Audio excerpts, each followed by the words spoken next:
gente? Bom dia, boa tarde, boa noite. Todo mundo muito bem-vindo a mais um episódio do Há 18 Meses, o seu podcast essencial para explorar tecnologias emergentes, inovações e as maiores transformações do universo digital. Nesta temporada, que é a segunda temporada, a gente está focando em dados, 100% voltado para o poder dos dados, o impacto dos dados. E a gente convidou muita gente legal, muita gente boa, profissionais, especialistas do campo, então vai ter muito bate-papo legal. É isso aí, Duda. Este é o espaço para quem quer aprender mais sobre o impacto dos dados no cenário atual. Então, se você gosta de tecnologia, tem interesse em acompanhar as tendências, você certamente está no lugar certo e ouvindo aqui de pessoas que estão experimentando e aprendendo mais na área. Nessa temporada, como a Duda falou, a gente vai falar um pouco mais sobre o papel dos dados e como é que eles podem moldar o nosso futuro.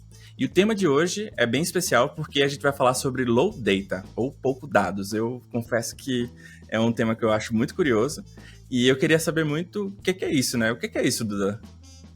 É uma ótima pergunta, cara, porque eu também não sei, na verdade não sabia, né, porque eu pesquisei um pouquinho antes desse episódio pra gente conseguir conversar com ele, mas eu tô muito interessada em entender mais a fundo o que é esse negócio de low data, né, que aparentemente são poucos dados e a gente fica até pensando, como assim poucos dados, né, nesse mundo louco cheio de dados. Então, a gente convidou o Arthur Bisi para estar aqui com a gente hoje. Ele é doutorando em matemática aplicada pelo INPA e pesquisa junto com a Petrobras arquiteturas híbridas para Physics Informed Machine Learning e aplicações para identificação de reservatórios. Olha só isso, gente, que coisa interessante. Já ouviu falar disso, Caio? Muito bem-vindo, viu, Arthur? Pessoal, muito obrigado por me receber. Eu estava falando com o Caio que eu sou fã do podcast, então, assim, é uma honra inimaginável agora estar participando dele, com certeza, sim. Que isso, Arthur. A gente que agradece e eu tô bem animado para essa conversa. Eu acho que eu vou aprender bastante, então eu peço até desculpa se eu perguntar alguma coisa errada, mas é um tema que eu tô querendo muito aprender. Quando a Duda trouxe pra gente conversar, eu disse, nossa, que interessante. Vamos lá, então, conhecer mais sobre um tema que a gente não conhece muito, assim. Então agora a gente vai falar mais sobre low data, pessoal. Então a gente vai tentar contextualizar um pouco o cenário e introduzir algumas coisas básicas pra gente poder ir desenvolvendo mais o nosso raciocínio aqui. Então, Arthur, será que você podia falar um pouco para a gente a diferença entre a quantidade e a qualidade de dados? Em que cenários ter menos dados, ou low data, eu acho que essa é a ideia do nome, pode ser mais benéfico, até mesmo mais estratégico para as empresas? Sem dúvida. Bom, eu acho que o contexto mais natural que essa ideia surgiu, assim, certamente é o contexto que eu tenho trabalhado com ela, né? É um pouco nessa pegada mais acadêmica, né? E a priori voltada para ciências físicas, né? Então, como a Duda falou hoje, por exemplo, meu trabalho consiste em tentar identificar reservatórios de petróleo, né, com a Petrobras. E aí, nesse contexto, porque de fato, por exemplo, quando a gente pensa em dados no mundo puramente virtual, né, obter dados, na verdade, às vezes é até fácil demais, em certo sentido. Né? Você faz um web scraping, você tem, né, bases virtualmente infinitas disponíveis em todos os lugares. Mas quando você começa a pensar, né, na indústria num senso mais amplo, né, que cada um desses dados tem que vir bom, pessoas têm que produzir esses dados, né, realmente, assim, as coisas começam a ficar um pouco diferentes. Né? Eu vou dar um exemplo, esse problema com que eu trabalho, ele envolve, fundamentalmente, você detona pequenos explosivos, né, perto de um lugar em que você acha que tem um reservatório, né, e captando as ondas de choque refletidas por esses dispositivos, você tenta identificar onde está o petróleo. Aí qual o problema? Cada uma dessas explosões, cada um desses experimentos custa aí alguns milhões de reais. Né? Então, evidentemente, você quer tentar fazer isso o mínimo possível. Da mesma forma, mais tarde, quando você vai perfurar o solo para procurar o petróleo realmente, cada perfuração dessas custa, se não me engano, entre 50 e 100 milhões de reais, ou dólares, um dos dois, assim. Então, mais uma vez, o que você conseguir extrair de dados nessas pequeníssimas amostras, né, você tem que conseguir utilizar com, enfim, a maior propriedade possível. Né? Então, tem essa questão quantidade de dados com frequência ela vai ser útil primeiro quando obter os dados é muito custoso, né? É muito caro, e isso acontece em vários outros pontos dessa indústria, né? Das indústrias que estão querendo transicionar para o high-tech, mas cujo mercado ainda opera com coisas muito físicas, né? E tem a segunda questão, que é o que, pelo menos, né, assim, dentre, né, matemáticos metidos a besta, assim, a gente chama, né, que é a esparsidade de representação. Que é fundamentalmente tem a ver com o seguinte: quando você quer verdadeiramente entender um fenômeno, né, em particular um fenômeno físico, né, mas também, e eu vou mencionar mais lá na frente como essas coisas acabam se comunicando, né, e como essas coisas estão sendo estendidas para todas as outras, né, todos os outros mercados e todas as outras formas de interpretar isso. Mas quando você quer entender um fenômeno físico, você gostaria de poder descrever ele com a menor quantidade de afirmações, menor quantidade de informação possível, né? Esse é um princípio, não sei se vocês já ouviram falar nesse termo, é o Occam's Razor, que o pessoal fala, né? Então, é você olhar para um fenômeno e você querer, enfim, você querer atribuir a ele simplicidade, né?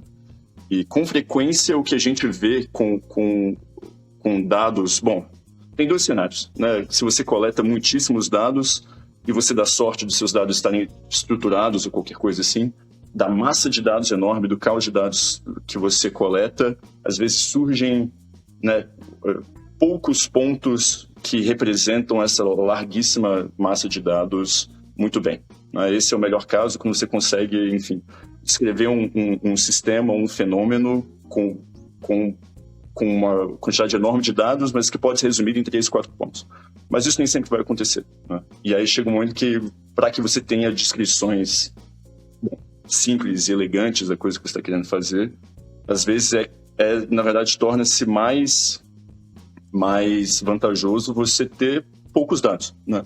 E justamente eu volto para essa questão da qualidade versus quantidade, né? Que é muito importante, assim. Eu vou dar um exemplo. Nessas simulações, né, de, por exemplo, fluidos, né, e você querendo descobrir como o petróleo vai percolar debaixo da terra e tudo mais, quanto mais experimentos você faz, né, quanto mais simulações você faz, na verdade, mais complexo o sistema vai ficando, né? E na hora que um ser humano tem que interpretar isso, mas lá na frente eu vou falar um pouco sobre esse negócio, que seres humanos vão tomar as decisões no final das contas, né?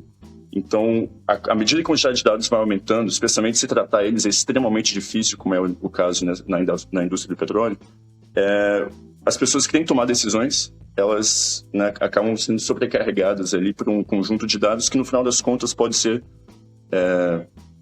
o detalhe deles não é tão relevante, né? A gente, de fato, nunca vai saber se tem petróleo naquela exata quantidade debaixo da terra ou não. O que a gente precisa é de um mínimo de informação, né, esparso, sucinto, né, simples e elegante, para que a gente possa tomar uma decisão, realmente. E são nesses cenários que essa perspectiva do low data começa a aparecer, realmente. Eu confesso que a navalha de Ockham, eu acho que seria assim o melhor termo em português, eu vi pela primeira vez no filme O Contato, que é baseado no livro lá do Carl Sagan. É mais ou menos isso, né? Tentar explicar coisas complexas de forma simples. Ou, como é apresentado no filme, né? Geralmente, quando a gente tem um problema, né? A solução mais simples explicada, né? Geralmente é, de fato, a solução do problema. Sem dúvida. E eu nunca tinha relacionado uma coisa com a outra. Eu fiquei pensando aqui, como é que você chegou assim, nesse tema? Como é que você se desenvolveu nessa área? Tipo, você desde pequeno pensou assim, nossa, queria muito estudar sobre isso? Ou foi um tema que você meio que descobriu assim, na faculdade e aí de repente você se aprofundou nele? É uma história até interessante. Assim. Na verdade, eu sempre fui de fato ligado à matemática, muito assim. Mas... acho que se vocês já tiveram o desprazer de pisar em qualquer departamento de matemática de qualquer universidade brasileira, assim, vocês vão rapidamente perceber que é um negócio que é completamente desconectado da realidade, realmente, assim. Eu amo de paixão, na verdade, algumas dessas coisas desconectadas da realidade são, para mim, as mais belas, as mais apaixonantes, mas dá um certo senso de vazio, né? Então, quando eu me tornei, né, quando eu decidi que eu queria, de fato, me tornar matemático, né, eu tive que me comprometer ao mesmo tempo que eu falei, olha, eu quero poder fazer o que eu amo, mas eu quero poder, né, ter um impacto, de fato, né? E, assim, também não deixa de ser relevante, né, o fato de que a indústria do petróleo, eles têm, vamos botar dessa forma, né, eles têm recursos bastante amplos aí, né? De fato, em particular, a ANP tem uma lei que Acho que 1% da receita de exploração de petróleo no Brasil tem que ser vertida para pesquisa. Então, no Brasil, assim, o petróleo é um dos nossos carros-chefes de matemática aplicada. O INPA, né, esse instituto no qual eu trabalho, boa parte da pesquisa de ponta que ele produz em todas as áreas da matemática é financiado de uma forma ou de outra pelo trabalho que a gente faz com as empresas de petróleo, por exemplo. Então, é um pouco juntar, né, paixão com esse objetivo específico, assim, de interagir com quem, enfim, né, causar um impacto, aumentar o PIB do Brasil aí, né, esse tipo de coisa. Mas, em particular, esse problema da inversão sísmica, ele surgiu porque né, essa coisa com a qual eu trabalho chama-se Physics Informed Machine Learning, né? É um tópico extremamente recente. Na verdade, basicamente, o paper fundamental que fundou a área, acho que é de 2019. Então, faz aí 4 anos, né? E aí, para vocês terem uma noção de magnitude, sim, acho que esse paper, eu olhei 2 meses atrás, ele estava com umas 5.000 citações. Essa altura de campeonato, ele deve estar com umas 6.500 já, alguma coisa assim. É um negócio que ele está realmente mudando a cara, enfim, da forma como a gente lida com fenômenos físicos, né? Isso tem um pouco a ver com o nosso tópico também, no sentido que a modelagem, né, a forma como a gente entende a natureza sempre foi via equações, né? Começou com o Newton, ele descrevendo o movimento dos astros, né, com a lei da gravitação universal. Só que chega um ponto que o ser humano, nós todos temos nossas limitações, né, eu em particular. Então, quando eu percebi que eu era burro demais para aprender algumas das coisas que eu precisava para explicar, né, a natureza, eu me perguntei se talvez não tinha como ensinar uma máquina. Eu acho que é mais ou menos essa questão, assim, se eu não estou aprendendo, né, quem sabe a máquina aprende, ou alguma coisa assim, né? Então, o objetivo é mais ou menos esse, é fechar um pouco da minha enorme incapacidade para alguns dos problemas que eu estava lidando no meu doutorado, tentar preencher esse buraco o máximo possível com, né, enfim, as máquinas, né, que vão nos dominar mais cedo ou mais tarde, então a gente pode adiantar um pouco do processo e sorrir um pouco, né? Com certeza, não, senhora, sorri sempre. Então, deixa eu recapitular aqui para a galera entender low data. Então, a gente pode dizer que low data é a forma de trazer uma informação com a menor quantidade de dados possível. Exatamente. Em termos muito simplistas. Assim, exatamente. né? Eu acho que você usou dois termos que são chave nessa questão, que são informação e dados, né? De fato, todo dado carrega em si uma informação, mas o que você quer fazer é maximizar a quantidade de informação que você consegue extrair da menor quantidade de dados possível, de forma que isso ainda seja representativo e relevante para o seu problema. Basicamente é isso. Não é muito diferente do dia a dia. Eu fiquei pensando nas relações, né? Porque a gente trabalha lá com produto. A gente quer entregar o maior valor possível no menor esforço, né? Gastando o menor esforço. Então, a gente está sempre querendo maximizar um resultado, minimizando o esforço. É a saga do ser humano para sempre, né? Assim, até a gente nunca mais precisar fazer esforço.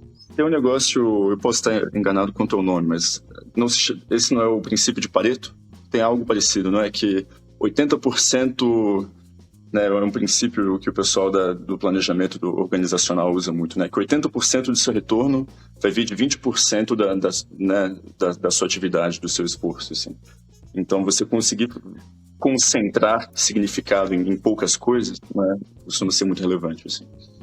Você está sendo muito positivista, de um retorno de 20% da ação, de 80% do retorno da empresa e de 20% da ação, tá? Eu diria que essa empresa tá excelente, tá ali performando. Provavelmente esses números são ficcionosos, mas aí tem que processar o Pareto, né? E realmente não me responsabilizo. Mas você começou a tocar, Arthur, no Physics Informed Machine Learning, né? Você pincelou ali e eu fiquei muito interessada. Qual que é a diferença, assim, né? Qual que é a peculiaridade? Por que a gente tá... O que quer dizer isso? É uma boa pergunta. Então, o que acontece? Por exemplo, quando você tem poucos dados, né? Mas ainda assim, de alguma forma, as suas poucas amostras não conseguem representar por completo, né, o fenômeno ou o sistema que você está querendo observar, você tem que preencher essas lacunas, de alguma forma, né? E aí entra, enfim, um debate enorme que tem na academia, eu suponho que no mercado também, que quando você usa... Eu, por exemplo, trabalho muito com redes neurais, mas também é o caso, né, dos transformers né, que são utilizados nos chatbots. nas redes convolucionais para geração de imagem, que elas são fundamentalmente caixas pretas, né? Você enfia dados num lado e do outro lado sai alguma coisa, né? E o problema, isso por um lado é muito bom, que quando a gente não entende o fenômeno, né, às vezes, ou se a gente é incapaz de entender o fenômeno de alguma forma, a caixa preta, né, acaba sendo útil, né? Mas quando você tem poucos dados, essa abordagem se torna, se torna insuficiente, né? Porque como é que eu vou preencher as lacunas, como é que eu vou suprir as insuficiências do meu modelo, por exemplo, da minha rede neural, se eu não sei como ela funciona, né? Se eu fundamentalmente não sei o que ela está modelando e tal, porque isso acontece muito, inclusive, por exemplo, recentemente o ChatGPT, eu perguntei para ele alguma coisa bastante específica e ele alucinou, né? Isso acontece muitíssimo, ele alucinou uma resposta quase completamente aleatória e me deu, né? Eu não tinha, na priori eu não tinha nenhuma garantia robusta, né? Não tem nada, codificado na arquitetura do ChatGPT para que ele tenha qualquer, né? Enfim, para que ele tenha qualquer conexão de fato com a realidade, né? E quando você está lidando, por exemplo, com sistemas físicos, isso se torna particularmente crítico. Então, por exemplo, na exploração de petróleo. Olha, a gente tira algumas amostras do nosso reservatório, a gente pede para a nossa rede neural estimar, né, o que está acontecendo com o petróleo entre essas amostras, digamos assim. Olha, a gente sabe que esse petróleo não pode desaparecer, né? A gente conhece as propriedades do petróleo, a gente conhece as propriedades do líquido, né, do meio. Então, physics informed é justamente talvez não eu, mas pessoas muitíssimo inteligentes, né, as pessoas que a gente cita, elas conhecem a física, né, elas conhecem um modelo que está subjacente aos dados, né? Então, justamente physics informed, isso nasceu, claro, nessa perspectiva acadêmica da física, mas tem agora se espalhando para vários outros meios, que é você conseguir associar o conhecimento humano do especialista, realmente, aos seus dados, né? Você fazer essa abordagem híbrida, justamente, que é você conseguir olhar para os seus dados e tratar agora a sua arquitetura de uma forma que não seja tão caixa preta, de forma que o que eu sei, né, o que eu tenho de conhecimento sobre o mundo natural, possa se juntar à capacidade de abstração da minha rede neural e os dois juntos formem um modelo mais completo, né? Essa é toda a ideia, assim. Então, e isso parte um pouco daquele princípio de que as arquiteturas de machine learning que a gente elabora, a gente tem alguma esperança de que elas, né, tem algo a respeito delas que fundamentalmente represente bem a informação que elas estão tentando produzir. O que eu quero dizer com isso? Por exemplo, o Transformer, né? Vocês certamente devem estar carecas de saber que a invenção dos Transformers mudou completamente o processamento, né, de texto e enfim, dados em formato de linguagem, né? E largamente hoje é reconhecido que isso se deu porque o Transformer foi a arquitetura, a definição dele, realmente, né, foi feita codificando conhecimento que nós temos, em algum nível, né, abstrato que seja, sobre linguagem, né? O princípio da autoatenção, né, das redes de processamento de linguagem e tal, é algo que vem fundamentalmente, é quase filosófico, né? Se comunica de fato com a forma como a gente pensa em linguagem e como linguagem depende de histórico e tudo mais, né? Então, Physics Informed é meio que uma forma de você tentar aplicar essa mesma especialização de arquitetura para o mundo natural, né? Eu sei, mais ou menos, né? A gente tem uma ideia ligeira de como o mundo natural funciona e eu quero contar isso para a minha rede neural de alguma forma, né? Para a minha arquitetura de alguma forma. E aí nessa você desenvolve várias técnicas para imbuir, para codificar essa informação realmente para dentro dessas arquiteturas. Fundamentalmente é isso. Pô, fundamentalmente, você meio que descreveu um pouco a cibernética. Eu não sei se Sim. na sua pesquisa, se na sua área, foi para esse caminho. Tem alguma relação? É porque eu achei, você explicando, assim, nossa, eu acho que ele está falando da cibernética, especificamente da primeira ordem da cibernética. É por aí? É bem por aí, é bem por aí. Em particular, eu evito usar um pouco o termo da cibernética porque eu fico meio assustado, para ser bem honesto, assim, tem um teor, eu acho que tem um teor ligeiramente Skynet, né, que... O que é que te assusta na cibernética? Não, eu tô brincando, claro, né, mas assim, é que a cibernética, ela também tem várias outras facetas, né, que se comunicam também muito com essa perspectiva de uma inteligência de máquina, né, que é algo com o qual talvez não esteja tão preparado para falar, né, mas de fato são dois passos, né, eu acho que um deles, primeiro, a gente conseguir inserir a nossa inteligência na máquina. É isso que eu e outras pessoas do Physics Informed estamos tentando fazer. E o próximo passo aí, de fato, eu acho que converge para a questão da cibernética, que é bom, a máquina ser capaz, né, de gerar esses insights a partir dela mesma. Né? Não só tratar dados como massas amorfas, e sim conseguir começar a criar conexões entre eles. Né? Perfeito. Para quem não está habituado, a cibernética vem lá da década de 50. Ela começou mais ou menos com um paper falando sobre a observação da natureza e a observação de sistemas. Como a natureza existe, né? Tem ali os animais, tem as plantinhas, como é que uma coisa influencia na outra. Essa observação da relação entre seres e sistemas foi quando começou a perceber que, nossa, tem alguma coisa ali acontecendo. Então, a primeira ordem da cibernética é muito essa questão da percepção dos sistemas. Existe algo aqui regindo esse ambiente. O que é esse algo? Então, foi aí que surgiu a ideia da cibernética, pelo menos da primeira ordem, né? A segunda ordem já é um passo além, né? Sabemos que o sistema existe, mas como é que a gente pode fazer com que o sistema influencie o próprio sistema? Seja em autorregulação, seja em outra frente, ou por aí vai. Quando a gente fala de sistema, a gente está falando de tudo, né? Pode ser pessoas, pode ser animais, pode ser sistema meteorológico. Eu pensei que você ia para o caminho de problemas perversos, ou wicked problems, que esse eu acho muito complexo. E o Wicked Problems, ele tá em várias esferas da sociedade, tecnologia, tá em todos os cantos, eu diria. Eu acho que na sua área de pesquisa também deve ter algo nesse sentido. Fui para um caminho muito longe de que você trabalha ou não? Eu confesso que, na verdade, especificamente sistemas perversos, eu já não saberia dizer o que é, mas eu estaria muitíssimo interessado em escutar, na verdade, assim. Parece ser muito interessante. Cara, pensa na Vale do Ocão, mas o contrário. Então, tipo assim, é quando as coisas são tão complexas que a gente não consegue encontrar uma solução evidente para... Eita, minha Alexa aqui ouvindo. Uma solução específica para resolver a situação. Vou dar um exemplo aqui muito ilusório, mas que ele se encaixa perfeitamente com uma definição de um problema perverso. Aqui em São Paulo, acho que o Brasil inteiro está acompanhando aí o problema que a gente está tendo com a Cracolândia. É um problema aqui do centro de São Paulo, é um problema social, mas não é um problema apenas químico, que é dependência química, né? Ele envolve várias outras esferas. Tem questão das pessoas em situação de vulnerabilidade, temos dependentes químicos, isso pode influenciar diretamente ou indiretamente no número de assaltos. Assaltos podem influenciar na especulação imobiliária, fazer os imóveis ficarem mais baratos. Então, assim, são várias variáveis que influenciam nas coisas. Então, assim, não tem uma solução única para se resolver esse problema. Então, ele se torna um problema complexo. Como é que a gente resolve esse tipo de problema? Fazendo o que você faz, observando, analisando dados e tentando entender quais são as correlações que existem entre eles. Mas no seu caso em particular, que eu achei muito massa, que eu tenho um pouco dado. E aí, o que é que eu faço com esses dados? E aí eu tô monólogo aqui, mas voltando aqui para a ideia. E Arthur, se quiser trazer outro tema também, perguntar pra gente, fica à vontade. Eu ia perguntar justamente sobre a questão do...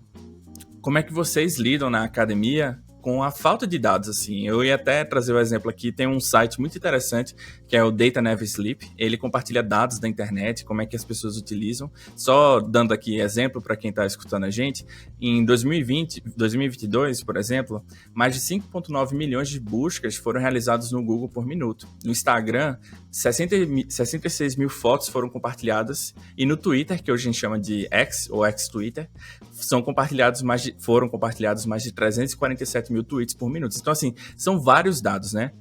Mas às vezes a gente não tem dados. E aí eu queria saber que hoje você está numa frente de pesquisa. Como é que é para você, assim, na academia, justamente lidar com a falta de dados, assim? Eu acho que às vezes vocês vão abordar problemas que não existe ainda esse problema mapeado ou bem estruturado. E aí é um papel de vocês investigar. Exatamente. Mas aí como é que vocês lidam, assim, com essa falta de dados e quais são as estratégias, assim, que a galera pode, talvez, experimentar?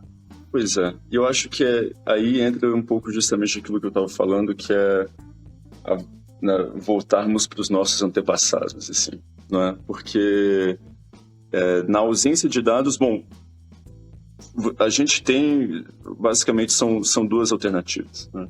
A primeira é você gerar dados sintéticos, né? Ou alguma coisa assim. Mas que é um processo meio recursivo, né? De você cria um caso idealizado, abstrato ou reduzido, né? Cria essa caixinha, opera em cima dela e depois você vai iterando esse processo, né? Então, por exemplo, a primeira coisa que todo mundo faz quando vai realizar nessa busca por petróleo, assim, você finge que a Terra é uma esfera de um único material de aproximadamente 1 metro de diâmetro, né? Assim, isso não vai te ajudar muito, né? Mas é justamente esse tipo de abstração serve para a gente tentar distinguir justamente o que é fundamental nos dados que a gente estiver tratando eles realmente, não é? E o que é acessório, de fato. Então tem muitas informações, porque esse é o problema também de muitos dados, né? Porque com muitos dados vem muito ruído, né? De fato, tem um certo filósofo brasileiro aí que já disse que a gente tem que acabar com essa percepção de que, né, enfim, pessoas de muita idade são muito sábias, porque com os anos dá para acumular burrice também. Eu acho que com dados isso é muito parecido, né? De fato, se a sua base de dados tem, por exemplo, muito ruído, né, é preferível, na verdade, você deixar os dados de lado por um momento, desenvolver um modelo, né, a partir de considerações, que é o que a gente chama de primeiros princípios, né?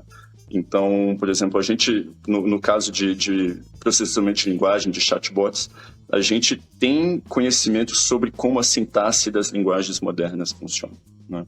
Então, o que, por exemplo, tem muitos colegas meus que trabalham, eles partem primeiro da estrutura da linguagem tal qual ela é, para depois ir buscar os dados em algum outro lugar, né? E que é algo parecido com o que a gente faz. Você primeiro determina o que é relevante, para depois ir atrás dos poucos dados que você tem. A segunda alternativa é você pedir, né, muito encarecidamente para algum figurão para que ele te dê bastantes dados, né? Então, em particular, né, no nosso instituto mesmo, a gente tem muitos problemas, por exemplo, de escassez de dados, porque, mais ou menos, cada um desses experimentos custa milhões e milhões de dólares, né?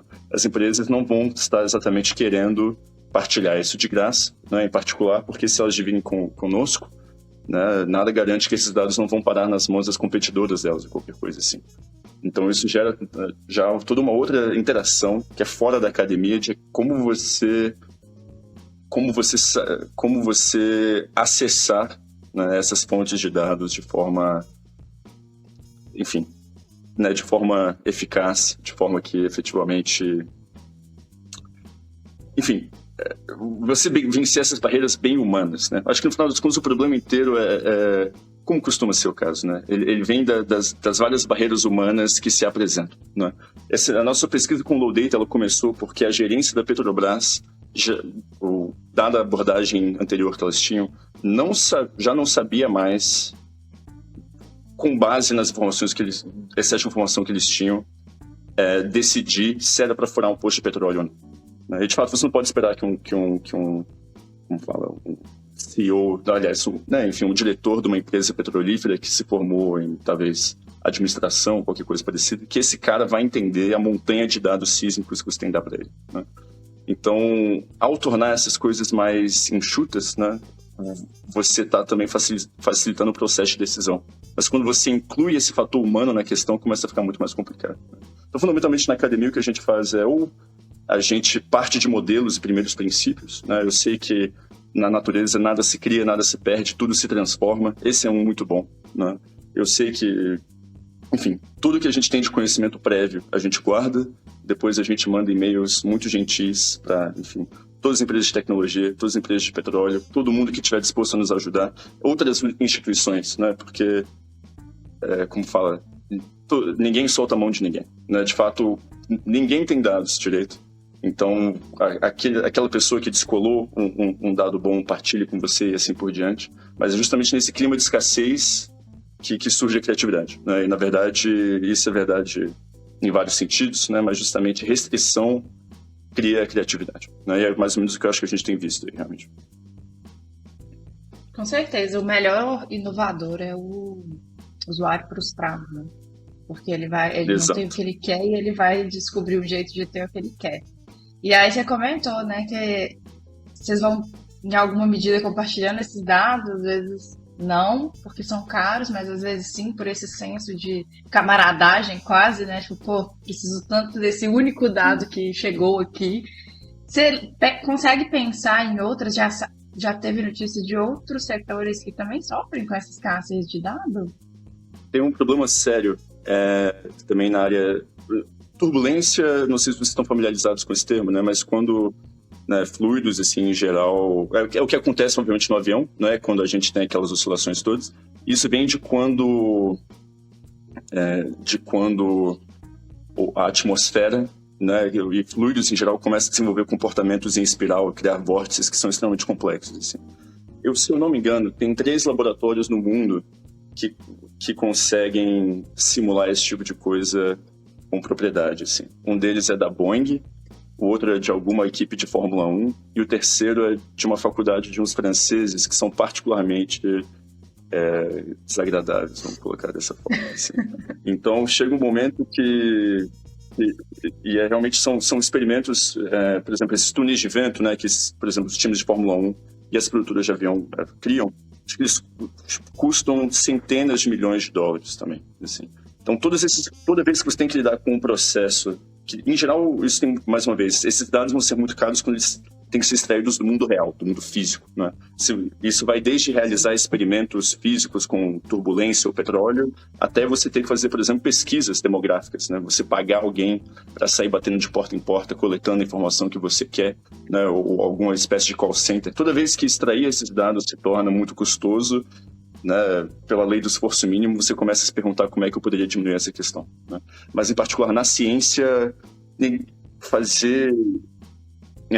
na ciência é algo que é muito escasso, realmente. Assim, ciência, dados experimentais dessa natureza, em geral, são muito escassos. Assim. Pois é, eu fiquei pensando, eu lembrei da pesquisa de um amigo que ele pesquisa... não é turbulência, não, é abalo sísmico. Tipo, ele é um engenheiro civil, né? Fez Cefet comigo, e aí ele olha para as fraturas que ocorrem na estrutura dos edifícios quando acontece terremoto. E isso aí é uma coisa que é muito difícil da gente conseguir um dado real disso, né? Fiquei pensando, imagina. Ter que ficar abalando sismicamente os prédios, né? Tem um conhecido meu, ele teve a ingrata missão de determinar o risco sísmico do Rio de Janeiro. Ou seja, fundamentalmente determinar se tem risco de terremoto e deslizamento no Rio. Obviamente, nunca teve, né, terremoto no Rio de Janeiro. Então, a quantidade de dados com a qual ele tem para trabalhar são rigorosamente zero. Não é? E aí, nesses cenários assim, que essas questões começam a aparecer. Então ele teve que, por exemplo... E aí você começa a improvisar, né? Ele começou a pensar que outras cidades são como o Rio de Janeiro geologicamente, né? E você começa a encontrar analogias entre os dados que você não tem e com alguma esperança dados em outros lugares que você poderia encontrar. Então essa é uma boa saída, né? Para quando você tem pouco dado, você precisa estudar alguma coisa, encontrar talvez paralelos, né? Condições semelhantes ou coisas que se pareçam para tentar estar em alguma coisa.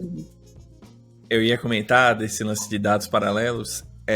Recentemente saiu um estudo, uma galera que eu sigo no LinkedIn comentou que rolou um estudo de uma IA, inteligência artificial, que faz análise de voz para tentar predizer quem é que tem diabetes do tipo 2 ou não. Não sei se vocês viram isso, a partir da voz. Eu vi só a chamada, achei chocante, assim, mas eu não fui saber o que era, não. Pois é, e aí a correlação, o estudo que foi feito foram com 267 pessoas adultas, analisou 18 mil gravações e tinha uma precisão de 89% de diagnósticos para mulheres e 86% para homens. Isso de uma forma que... É porque, acho que você tocou nesse assunto da caixa preta, né? Tipo, tá aí um modelo de IA criando padrões e percepções que pra gente pode passar de um jeito que a gente nem sequer imagina, assim. E aí ela cria parâmetros do lado dela pra encontrar esses marcadores, assim.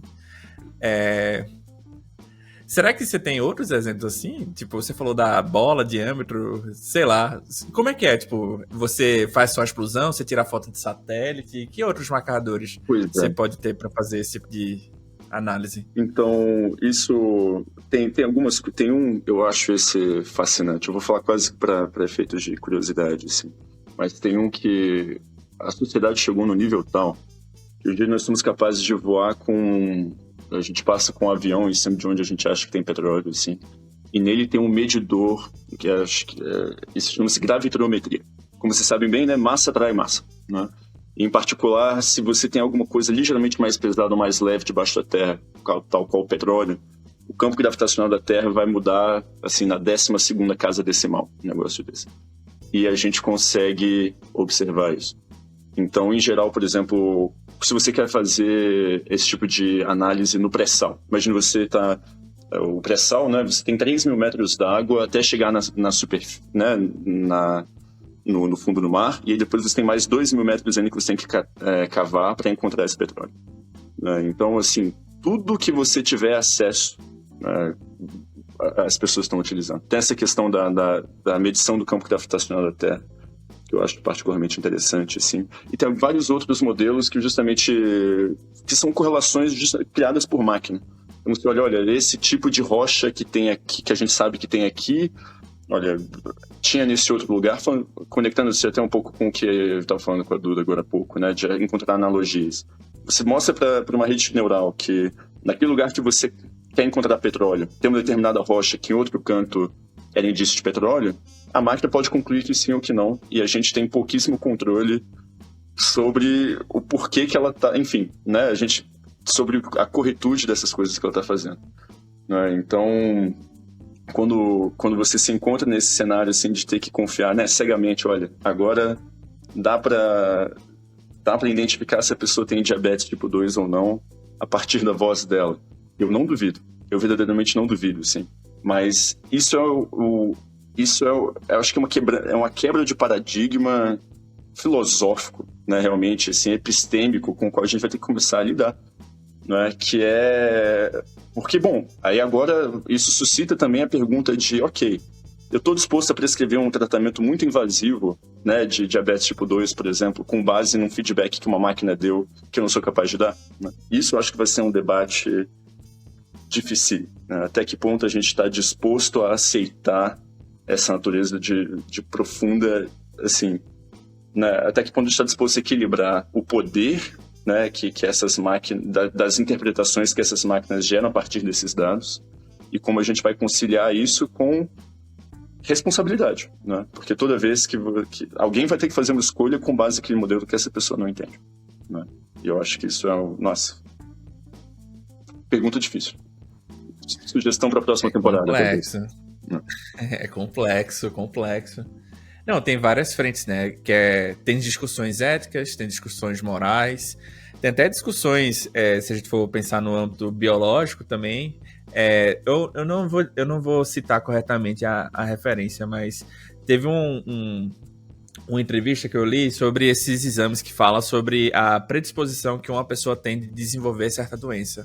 Às vezes é melhor a pessoa não saber do resultado desse tipo de exame, porque intrinsecamente o corpo dela começa a absorver essa informação, tipo o placebo. O placebo é uma coisa que a gente sabe que pode existir.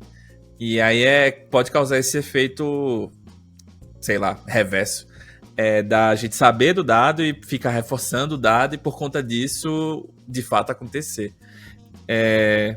Eu ia perguntar, mais a título de curiosidade, se você já teve situações de você talvez não confiar no dado, de dizer assim, cara, isso aqui não corresponde. Vou dar um exemplo muito hipotético aqui, não sei se você já assistiu Godfather, mas tem uma entrevista do Al Pacino, ele contando que ele tinha todos as red flags para não ser o filho do Don Corleone lá, porque ele não falava italiano, ele não era italiano, ele não sabia dirigir, muito menos dançar.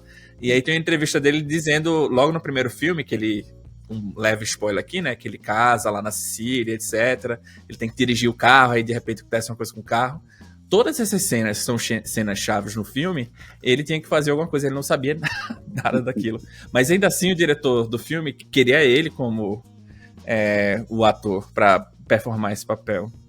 Então assim, o dado era contrário, né? Mas ainda assim ele deu certo. Isso, olha, eu vou te dizer que é isso que eu faço todo santo dia.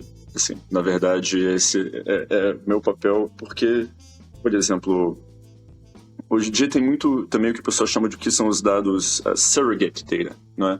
Que é você quer testar, por exemplo, um modelo, né, de aprendizado de máquina, você, ao invés de fazer, né, gastar milhões fazendo explosões ou qualquer coisa assim, você roda uma simulação computacional usando algum método antigo para tentar resolver, né, enfim, para tentar criar um problema artificial, e depois você alimenta isso para sua estrutura o resultado desse experimento virtual, como dados para a sua estrutura e ver o que acontece.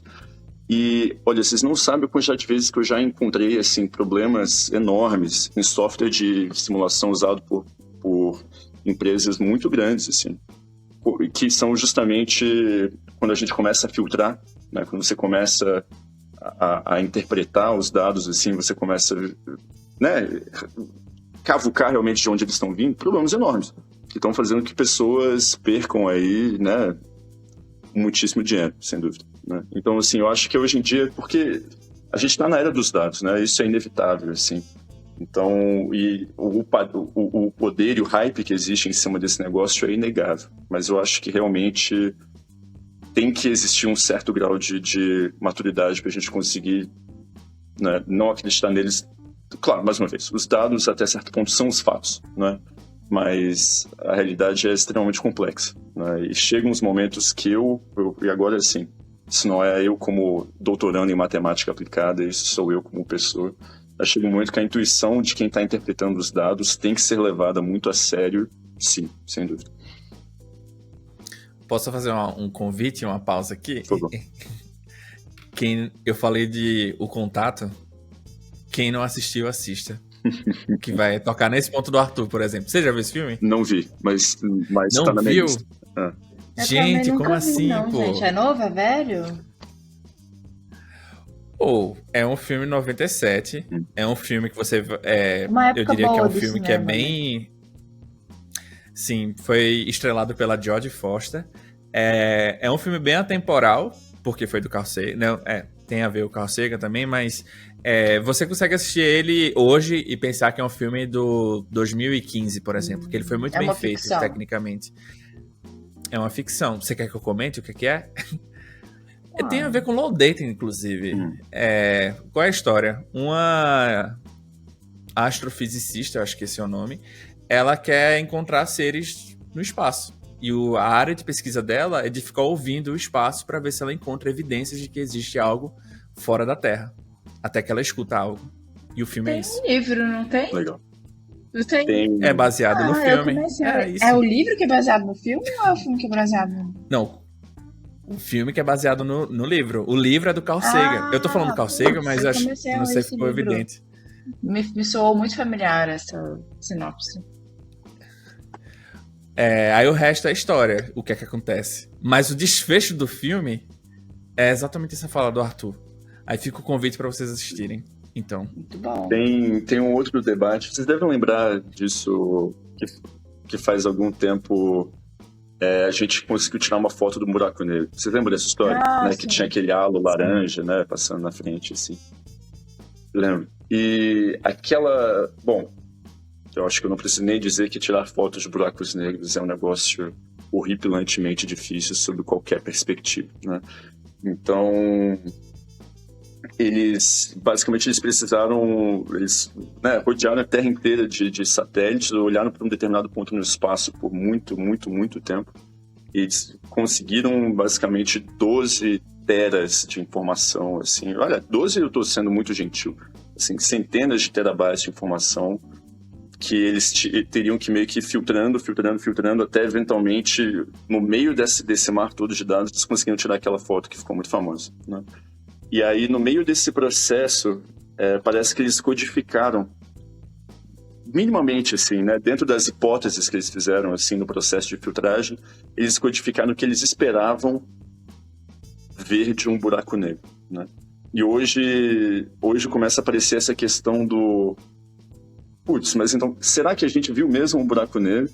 Ou será que aquela imagem maravilhosa apareceu porque a gente codificou, né? Enfim, a imagem foi espetacular justamente porque ela confirmou o que se sabia desde Einstein, né? De fato, quando Einstein previu que existiam buracos negros, a gente imaginava que ser capaz de olhar para um deles teria mais ou menos aquela cara. Quando saiu a foto espetacularmente, de acordo com a teoria, todo mundo pensou, putz, isso é um grande trunfo da ciência, né? Mas depois algumas pessoas começaram a se perguntar, poxa, mas até que ponto a gente não inseriu as nossas expectativas humanas dentro desse negócio, né? Para que fizesse sair de lá um buraco negro, realmente, né?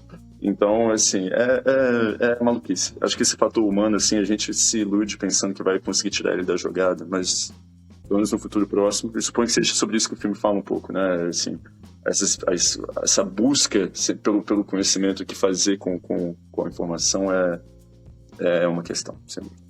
É uma questão muito fundamental, essa coisa do, tipo, pelo menos pra mim, né? O que de fato é real, ou não é nem real, mas, tipo, o que de fato é e o que a minha mente condicionou que fosse, ou que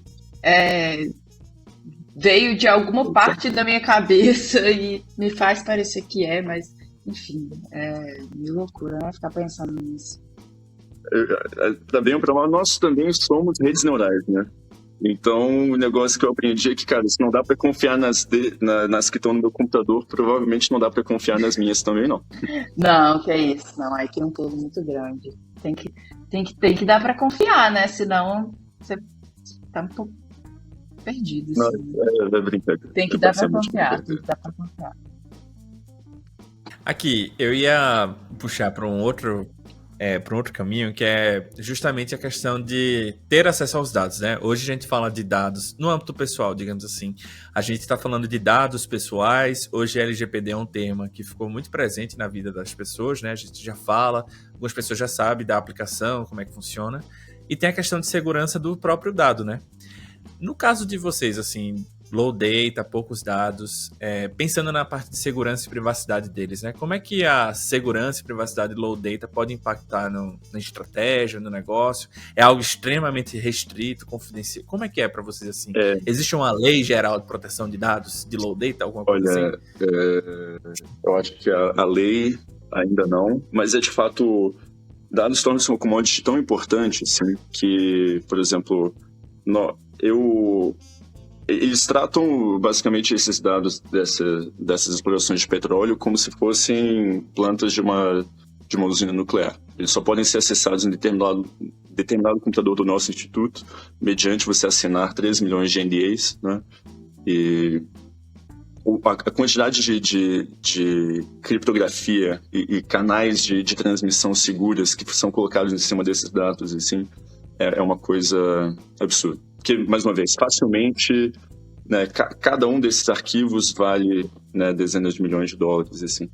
Então, justamente, cria-se uma necessidade ainda mais alarmante, né, de tratar esses dados com a mais absoluta segurança, né? Eu acho que a gente deve trabalhar com algo por volta de, sei lá, 6 backups, no mínimo, assim, o negócio coloca backups em lugares diferentes, ligados em fontes de informação diferentes, né, em fontes de energia diferentes, que o negócio, basicamente, se a gente perder aquilo,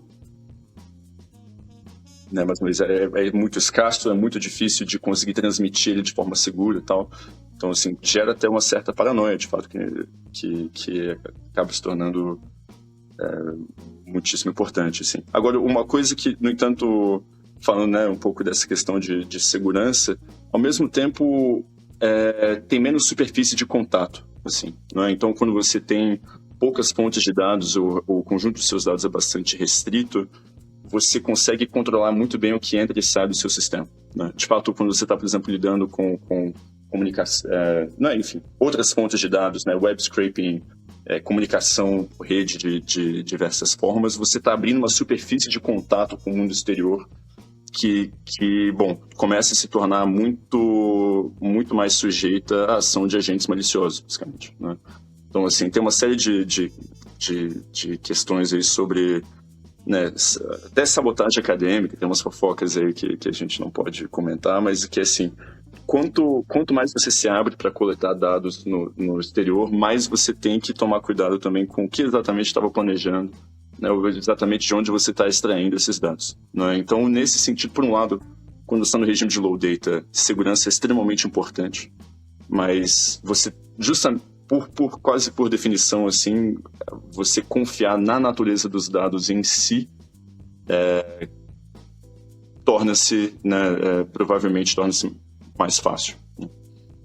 É a questão da qualidade, né? Você vai acabar prezando mais, zelando mais por ter um dado de qualidade. Exatamente.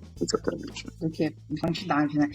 Eu fiquei curiosa, como é que é? Depois vocês ficam sabendo, tipo, furamos o poço, deu certo, não deu certo? Ué, tem assim, esse é o problema de estar na academia, assim, né? Então, a gente pesquisa essas coisas com a esperança ligeira de que, assim, se tudo der muito certo, talvez nosso projeto seja implementado daqui a uns 15, 20 anos, né? Então, eu ficaria certamente muito contente de saber que, olha, daqui 15, 20 anos, essa arquitetura específica de machine learning que eu criei rendeu aí não sei quantos barris de petróleo a mais para a Petrobras. Isso seria excelente, né? Mas, infelizmente, a gente tem que se contentar com a satisfação intelectual de pensar, olha, se a Petrobras confiasse na gente, eles estariam fazendo muito dinheiro. Mas, eles têm muito boas razões para não confiar também, em geral, nesses malucos aí da academia. Então, é um processo que é bem mais lento, assim. Essa relação da recompensa, ela costuma vir bem depois. Mas a gente ganha se o projeto é bem sucedido, a gente ganha uma carta muito bem escrita, assim, falando, né, pretendemos aplicar em X anos, no próximo ciclo de desenvolvimento, coisa assim. Não, mas se alguém que tiver ouvido, for parente, conhecer alguém que trabalha na Petrobras, já pode encaminhar o episódio e dizer, está perdendo dinheiro. Sabia que está perdendo dinheiro? Pois não tá numa época boa para perder dinheiro, né, Brasil? Mas então, vamos lá, Tutu, a gente tá chegando... Caio, quer fazer alguma pergunta antes da nossa sessão tradicional, há 18 meses? Comentário? Não, na verdade eu fiquei atentado a fazer um comentário sobre essa questão de refutar, de dar certo, dar errado. Longa história curta. Quando eu tava na faculdade, uma vez, um professor aí, famoso lá, ele, não vou citar nomes, etc., ele conseguiu provar durante mais ou menos um ano, até refutarem o argumento dele, que P era igual a NP. Conseguiu criar essa fórmula. E isso é um problema, se fosse certo, né? Seria um problema gravíssimo de segurança. Longa história curta, toda vez que a gente faz uma operação no computador, tem uma complexidade para que essa operação aconteça. Dependendo da operação, né, o problema vai aumentando enormemente a quantidade de operações que é feita. Então, às vezes, a gente faz uma análise de algoritmo e faz uma classificação do tipo de resolução, problema que teria. Enfim, na academia se sabe que não tem como chegar a P igual a NP, porque seria uma solução assim... Daria para você quebrar a criptografia de algo em segundos, digamos assim. E aí ele conseguiu refutar esse comentário e usou lá um axioma e depois de alguns anos refutaram o axioma e, consequentemente, refutaram o argumento dele. E é isso, acho que é triste quando você faz uma coisa que você acredita muito e de repente foi refutada. Olha, Esse professor em particular, ele teve problemas depois, etc, porque ele, tipo assim, se desse certo, muito massa, mas também problemas gravíssimos assim à frente que a gente teria. Sem dúvida. Mas acabou que refutaram. Olha, nesse caso, eu sou uma das pessoas que, assim, intelectualmente, estou mais esperando que alguém prove que P é igual a NP. Na verdade, né, só nossos algoritmos de decrypto. Arthur, peraí. Rapidinho, eu expliquei certo? Você quer PhD? Eu não sou PhD, não. É bem por aí. De fato, né, tá. Assim, para quem está nos escutando aí, né, as classes P e NP de problemas, né, P são os problemas computacionais que a gente sabe resolver fácil, né, sabe resolver rápido, e NP são os problemas difíceis, né, que a gente precisa de muito poder computacional para resolver. Né, você encriptar e decriptar um pedaço de informação, a gente acredita que estejam na classe NP de problemas difíceis, né, mas sempre existe a possibilidade de que só porque nenhum maluco, né, ninguém inteligente o suficiente aprendeu ainda uma forma de decriptar, né, essas coisas em questões de segundos. Né. De fato, se P fosse igual a NP, eu acho que, assim, eu passaria 15 segundos muito contente com essa, assim, seria a descoberta matemática do século, sem dúvida alguma, e depois profundamente preocupado. Que é o que você falou, assim, o mundo tal qual a gente o conhece colapsaria muito rapidamente, assim, né? Tudo que, para bem ou para mal, tudo o que a gente sabe de segurança virtual, segurança de dados, não existe o dado imune, nada é intransponível. A única coisa é que a gente quer que seja trabalhoso demais para os entes maliciosos tentar bisbilhotar nossos dados, né? Se eles tivessem poder computacional e tempo infinito, não existe criptografia que funcione, né? Então, até certo ponto, a gente precisa dessas limitações ou de energia, ou de tempo, ou de paciência da pessoa como a nossa principal forma de segurança, né? Então, mas, de fato, isso na academia acontece muito, assim. Eu já conheço umas 2 pessoas que afirmaram provar IP igual a NP, um terceiro camarada que disse ter provado a hipótese de Riemann, né? E assim, cada um desses problemas que tornaria eles ricos, famosos e lendas vivas, né? Mas, em geral, costuma ser um sinal errado. Na minha experiência, geralmente o pessoal está fazendo a conta, erra uma multiplicação, troca um sinal de mais por menos, assim, e as coisas degringolam muito rápido. Geralmente é mais ou menos por aí. E sempre tem também aquela pessoa que passa tanto tempo da vida dela para provar uma coisa que ela se recusa a olhar para o lado quando vê que tá talvez não no caminho que ela gostaria, né? E aí acontece, né, gente? Seres humanos. Mas vamos lá, então. Tutu, vocês são há 18 meses, né? Se você ouviu o nosso podcast, para quem tá ouvindo, para quem já ouviu a primeira temporada, sabe que todo episódio a gente tem uma parte que chama Há 18 meses, que a gente convida o nosso convidado a olhar 18 meses para trás e 18 meses para frente sobre, basicamente, os temas, ou um dos temas, né, que a gente está conversando. Então, vamos lá. Há 18 meses atrás. É 1 ano e meio, né? Se eu fizer as contas direitinho, é 1 ano e meio atrás. Você já trabalhava com low data? Como é que você enxergava o low data? Já sabia que existia? Olha, eu tinha ouvido falar brevemente, e eu vou ser bastante honesto, eu achava que fosse bobagem, assim, né? Eu falava, olha, informação nunca pode ser demais, era mais ou menos a minha filosofia, né?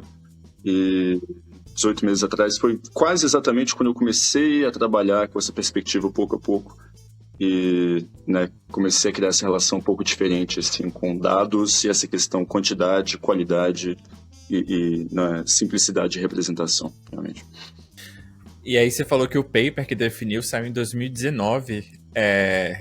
Você lembra quando você leu a primeira vez? Assim, nossa, que interessante. Olha, eu lembro. É recente. E é uma coisa interessante porque acho que na academia, em particular na matemática, isso acontece muito. Assim. Sabe quando você lê um paper você fala, caramba, como é que ninguém pensou nisso antes? Sabe? Putz, não leio o paper, velho. Mas assim, o que eu pensei, é meio que a ideia do cara, né, a forma como, né, ele codifica essa informação do mundo físico no machine learning dele é tão simples. É algo que, assim, qualquer conhecido nosso, com 30, 40 minutos, teria sentado e programado o negócio dele. Então, eu lembro de ter lido esse paper e ter pensado... Bom, primeiro sentido uma inveja horrorosa, né? Isso a gente tem que ser honesto. Ter pensado, putz, né? Podia muito bem ter sido eu que estaria agora com 6 mil citações, né? Mas mais do que isso, foi interessante porque virou essa chavinha, né, na minha cabeça um pouco de como essa questão Em várias áreas da ciência, as ideias simples e elegantes assim já foram esgotadas faz muito tempo, né? Mas eu acho que na ciência de dados, né, no machine learning e tudo mais, a gente ainda tem espaço para esses insights que são pequenos, mas que são, enfim, generacionais. Eu acho que GANs, se vocês estão familiarizados, né, com redes generativas adversariais, enfim, na última década, a cada 2, 3 anos a gente tem um salto imenso no desenvolvimento, né, do machine learning, por exemplo. E toda vez que você vai olhar qual era a ideia que o cara teve, é uma ideia que, se a gente tivesse sentado agora numa mesa de bar, talvez a gente teria tido e não teria levado a sério. Então isso me traz um certo calor no coração, assim, de saber que quando você está numa área jovem, numa área pujante, assim, por um lado é frustrante, porque você sabe que é sorte, né? Mas por outro lado, a próxima grande ideia está logo ali e pode ser ou nossa ou de alguém que a gente conheça, né? Então isso realmente me animou muito, assim. Dúvida, você já usou Notion? Olha, me recomendaram que eu usasse o Notion. Eu estou, assim, profundamente... Tá na minha lista. O problema é que como eu não tenho Notion, eu não sou muito bom de lidar com as minhas listas em geral, então... O motivo da pergunta, eu acho que eu comentei aqui no nosso podcast, não sei agora, fiquei na dúvida, mas o Notion, se você for ler sobre ele, na verdade ele é a aplicação prática do trabalho de um rapaz chamado Ted Nelson, da década de 60. A ideia dele foi escrita na década de 60 e alguém, comercialmente, conseguiu implementar. E aí, no caso, foi o Notion. Inclusive, para quem quiser saber, o Notion tem uma entrevista com uma série de pessoas que fundaram a internet e as tecnologias que a gente tem. E, muito curiosamente, claro, uma das primeiras pessoas que convidaram para conversar foi justamente ele. Uma outra invenção dele, que a gente usa todo dia, sabe quando alguém envia um link para alguém, fica sublinhado, leva para um outro documento? Essa interação, hipertexto, hiperlinks, ele que inventou. Também foi daquela época. Muito louco, assim. Sobre esse seu pensamento, assim, né? Tipo, às vezes leva muito tempo pra alguém conseguir implementar algo que tava ali na minha cabecinha. E aí, rolou. Loucura, né? É interessante. E também, a última parábola, Ju, tem... Não, mas a gente pode ficar fazendo parábola aqui, a ideia é a gente conversando mesmo. Eventualmente descobriram que esse artigo que foi publicado em 2019 bombou e mudou o meio. Virtualmente a mesma ideia foi publicada em 1992 e ninguém prestou atenção. E na época, né, na época, redes neurais, por exemplo, ainda era um motivo de piada. Né? Você falava machine learning, era algo para, assim, 5, 6 pessoas enfornadas em algum quarto escuro no MIT, né? E quando essa pessoa virou e falou, olha, a gente pode resolver problemas do mundo físico com isso aqui, ninguém deu bola. Né? Então, assim, também tem um pouco dessa questão do timing. Né? Você tem que estar no lugar certo, na hora certa, de preferência ter um sobrenome bastante memorável, né?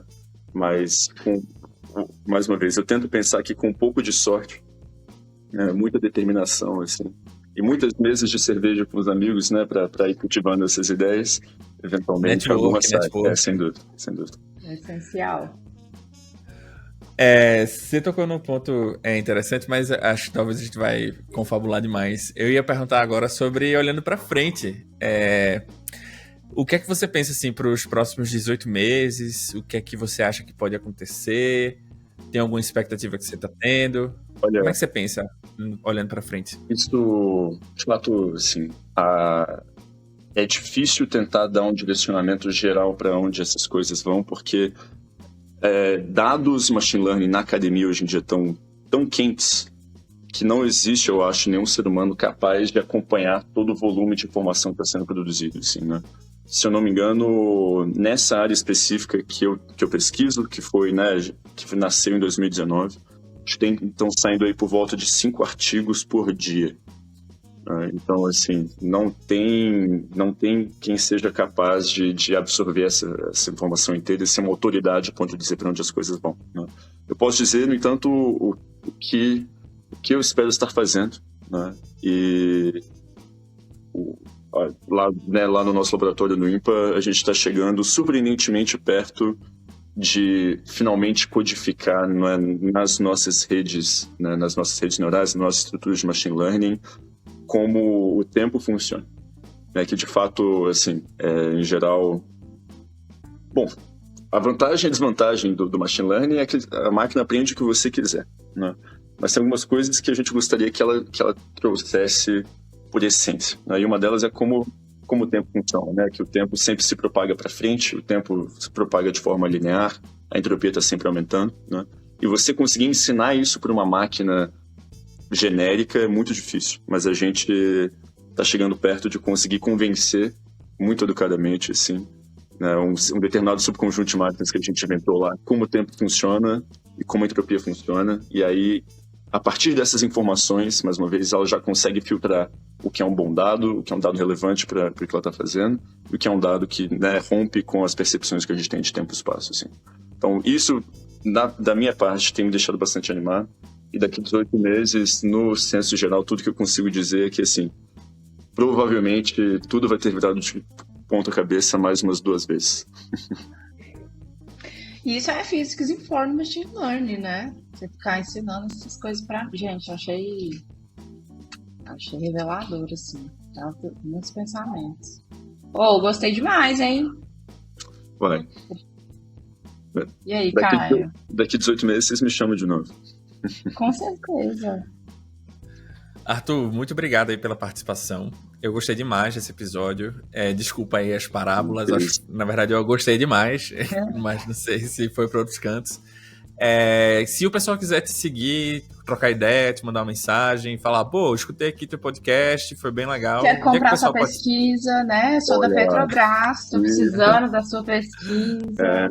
Qual é o melhor local para te procurar? Então, se tiver qualquer pessoa aí com um poço de petróleo que tá meio sobrando e ela precisar de ajuda, tem eu pretendo, assim, meu LinkedIn até pelo menos no momento que esse episódio sair online vai estar preparado. Meu nome é Arthur, com TH, Bizzi, P-I-Z-Z-I, não deve ser muito difícil de encontrar.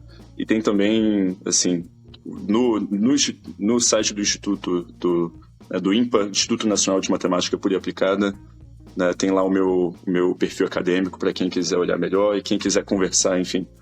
Seja, né, sobre ciência nesse sentido, seja sentar para tomar uma cervejinha e ver se a gente tem a próxima ideia de $1 milhão e 5.000 citações, são todos muito bem-vindos, realmente. Muito bem, valeu demais, Tutu, muito obrigada. E para quem está ouvindo, espero que tenha gostado do episódio. Semana que vem tem mais, a gente está só começando. Não deixe de seguir o podcast, a gente vai deixar links nos comentários, na verdade na descrição, né? Não tem comentário aqui. E aí vai estar lá o LinkedIn do Arthur e outras coisas que a gente conversou aqui para quem quiser se aprofundar. Então, valeu demais e até a próxima. Obrigado, pessoal. Muito obrigado pelo convite. Tchau, tchau. Até a próxima.